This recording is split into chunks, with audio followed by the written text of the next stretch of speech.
Hello and welcome to The Underground, the first episode of its series.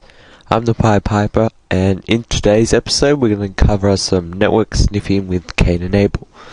But before we do this, I'm just going to introduce the show and tell you what it's all about. So basically, The Underground will be a YouTube series on how to use various hacking tools and hacking techniques. I'll cover a lot of things such as password cracking. I'll cover a little bit of Hack This Site, which is a great site. You should go check that out. That will involve cross-site scripting and SQL injection. We'll do some nice Wi-Fi hacking, which I always enjoy. It's great going on holidays and hacking into someone's Wi-Fi network and having internet. We're going to do some network sniffing. That's what we're going to be doing today with Cain and Abel, but we'll also cover some various other tools. We're going to do some box ponying. We're going to set up some virtual boxes and own them.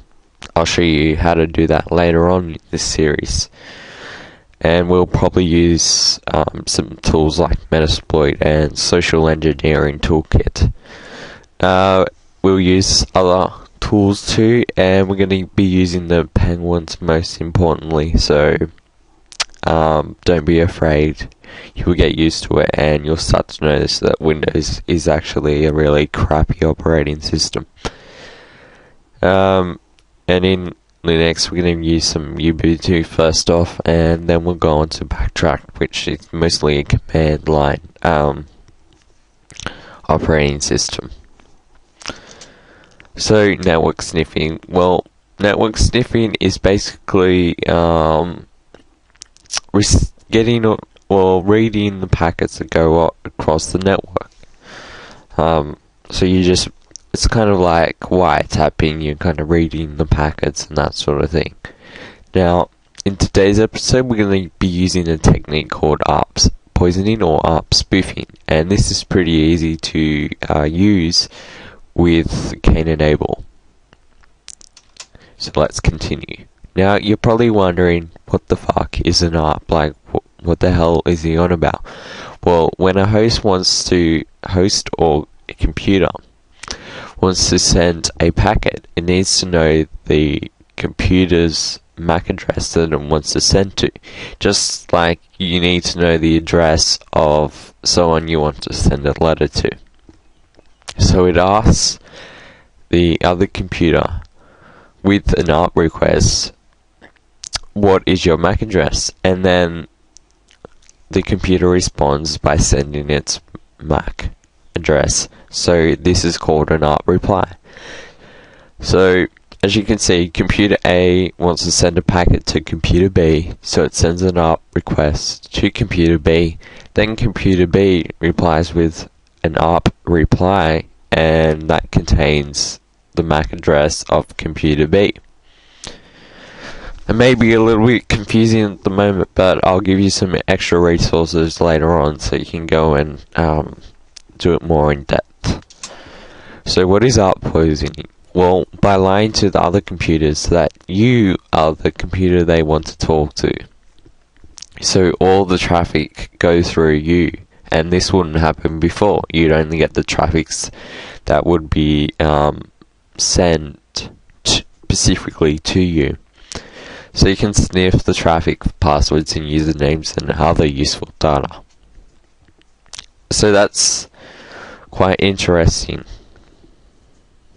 So what ARP poisoning really is you just, if for example, computer A wants to find out, wants to send a packet to computer B, what the attacker does is sit in between them, and then when computer A sends an ARP request, then the attacker sends an ARP reply with its MAC address. And so therefore computer A thinks it's talking to computer B, but it's actually talking to the attacker. And then the attacker reroutes the traffic. So computer B still receives it. It just looks at it before it's actually sent.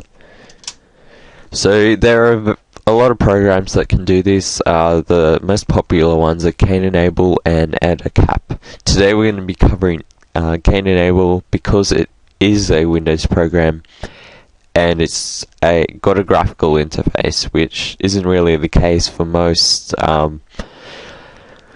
hacking tools. So I hope you enjoyed it. For more information, check out oxford.it/downloads/up-intro.swf and check it out. That's got a great presentation on how it works and what ARP poisoning is really about. I just gave you a very, very brief crash course on what it actually is. So let's continue. So what I'm going to do is I'm going to switch over to my XP bitches, and what you want to do is just go over to oxford.it/cain.html and download Cain and Abel for Windows NT 2000 and XP. Don't worry if you got Windows 7 or Vista, it will work fine on them. So once you've downloaded that link, just run it, and next,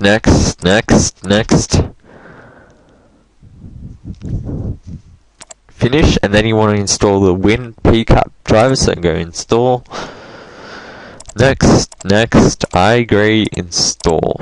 How many times have you done that in your life? Finish. Alright, so once you've installed it, you'll probably see a desktop icon. If not, just go to all programs and go to Cain and launch it from there. So I'm just going to launch Cain, and it'll probably prompt you, Windows Firewall is enabled. I'm seeing some Cain features might work. You do not need to disable your firewall for this demo. Also, some antiviruses may pick it up, as lethal as it is a hacking tool, so you'll need to add an exception to that too. So just click OK. And I forgot to mention, probably when you first start the ARP spoofing, it will come up with the firewall prompt and you'll need to unblock it.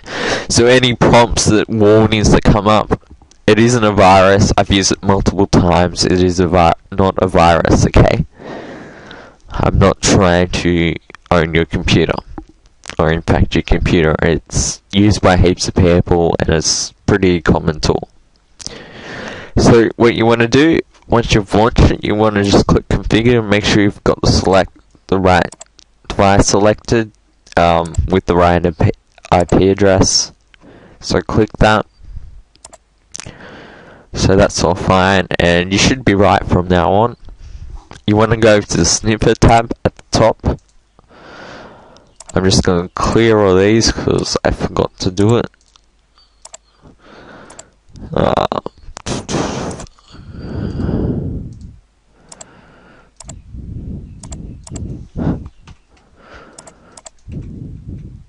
Alright, so I'm going to go over to my sniffer tab.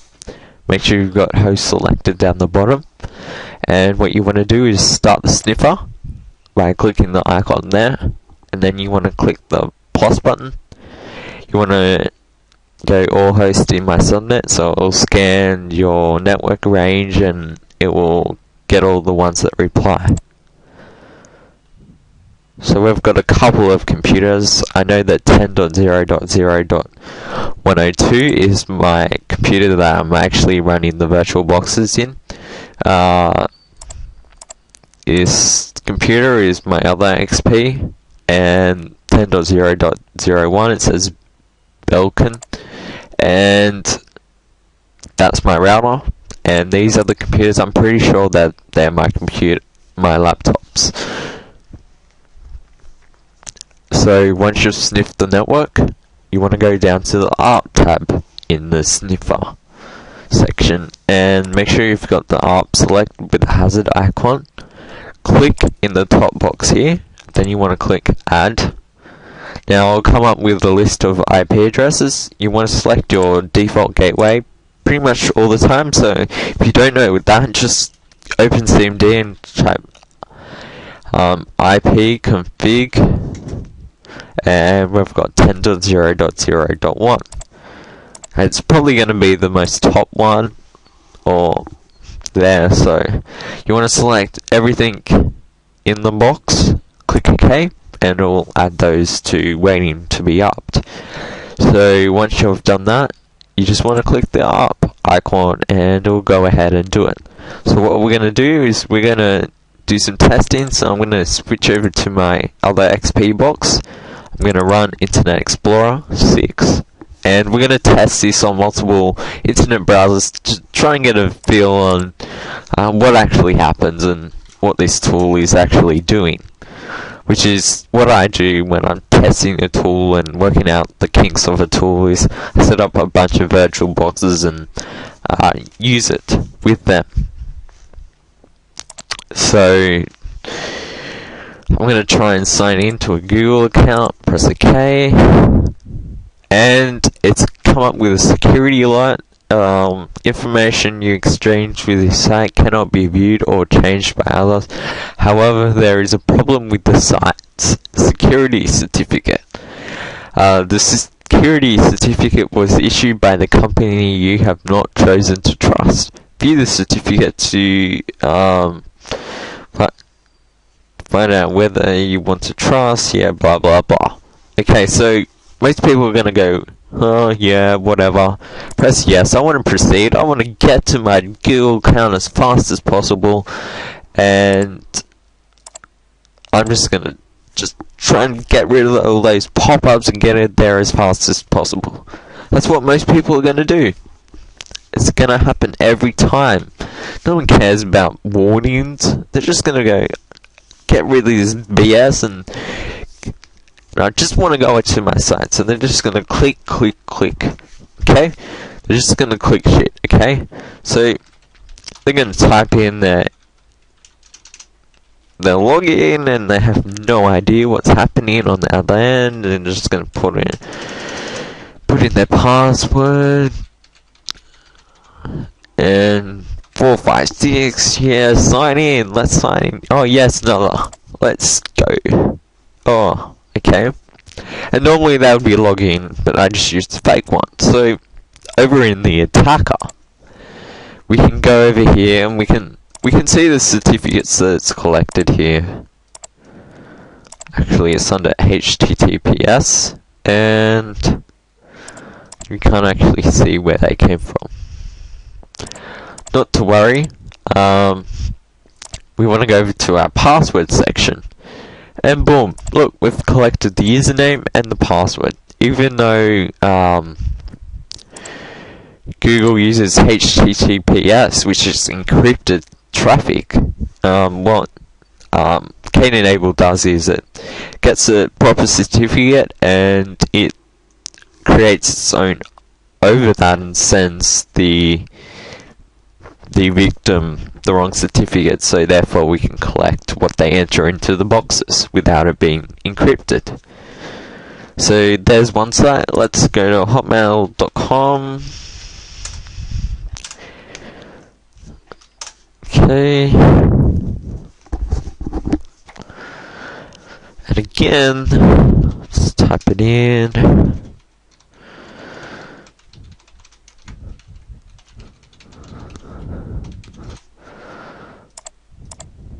Oh, and yes, we're going to click this because we want to get in, we want to sign in, we don't care. And it's not going to let us in, but we can go over here and we can see that we've entered our Hotmail here. We can see that we've got our Gmail. And this should work pretty much with every site.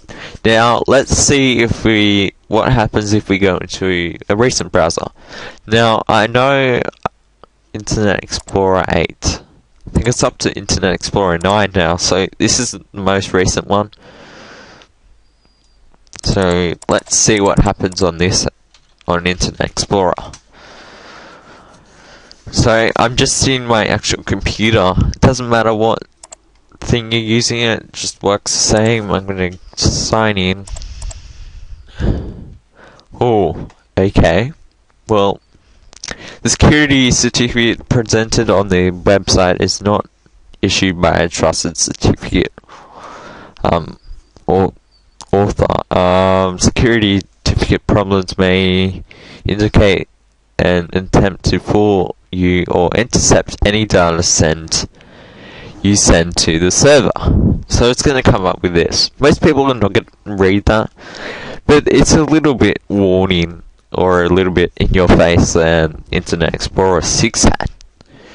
So we recommend that you close this web page, but if we close this web page, close this browser, how shitty is that? But I just want to go into my Google account. So they're going to go back and they're going to just sign in. They're going to see it again, and they're just going to continue because they just want to get into their stuff. They just want to do everything. As you can see, it's pretty red. It sticks out a lot more than it did with Internet Explorer 6, and I'm just going to sign in. And let's go over to our attacker machine, and we can see that we're logged in. Now let's see what happens with Google Chrome.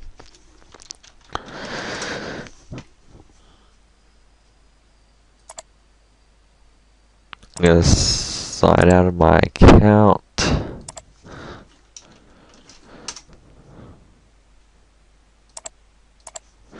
Go to hotmail.com.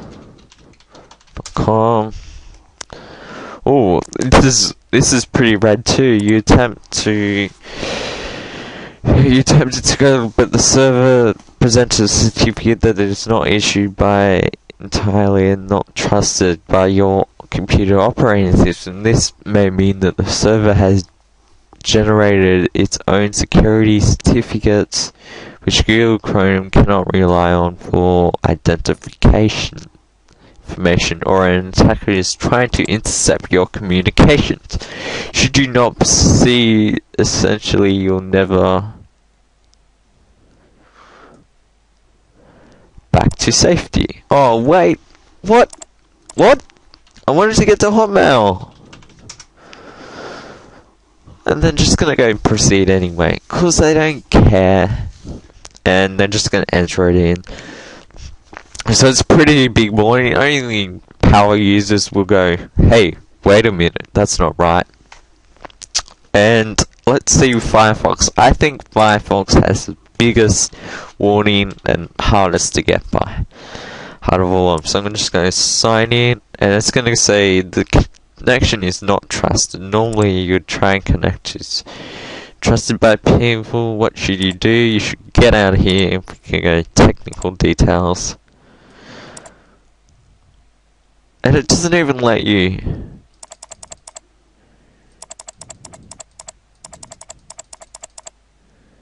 It doesn't look. It doesn't even let you go anywhere. So it doesn't let you proceed. So if the user's running Firefox, you're probably not going to be able to collect the information. So there's the limitation. We found one limitation of Cain and Abel. So there you go, that's what happens on different browsers, and I recommend you play around with different settings and see what happens before you go test it in real world. Like, that's what I do. I get familiar with the tool and then I go test it in the real world. So there you go. That's Cain and Abel. I hope you enjoyed this tutorial. Remember, don't click shit, and if you ever see this again, do not proceed, because you know someone's trying to up the network. So I hope you enjoyed this tutorial, and later on we'll do some more with Cain and Abel. I only covered a few features of Cain and Abel, and we're also going to be doing a different technique than certificate collecting later on in this series. So I hope you enjoyed it. It's the first episode, so I apologize if I'm a little annoying, or my mic's bad, or I'm just not expressing the topics very well, I'll try and get better. But there you go, I hope you enjoyed it, and have a nice day.